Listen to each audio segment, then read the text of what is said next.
Hello everyone, welcome back to my video and good morning सबैजनालाई।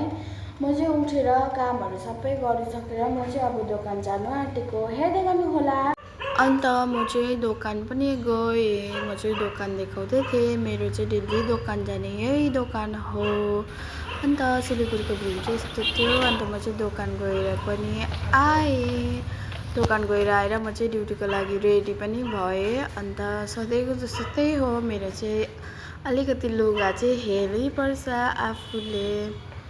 अन्त आज चाहिँ मैले टोटो पाएँ। अन्त म चाहिँ टोटोमा जाँदैछु र अलिक परदिनको चाहिँ टोटो नै पाएर अनि म चाहिँ हिँड्दै गएँ ड्युटी चाहिँ।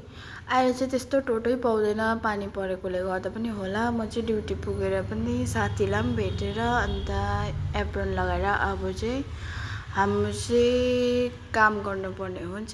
काम चाहिँ आज हाम्रो चाहिँ सफा गर्नु मात्रै थियो, त्यस्तो थिएन हो। अन्त हामी चाहिँ सफा गरिसकेर खाना खानु गयौँ। खानामा चाहिँ हाम्रो चाहिँ आज खिचडी बनाइदिएको थियो आन्टीले।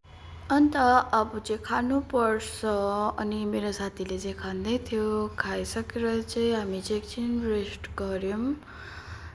त्यहाँबाट मैले चाहिँ साथीलाई देखाउँदै थिएँ। साथी चाहिँ कुरकुरे खाँदै थियो। र आजको लागि चाहिँ यति नै। Bye bye, thanks for watching.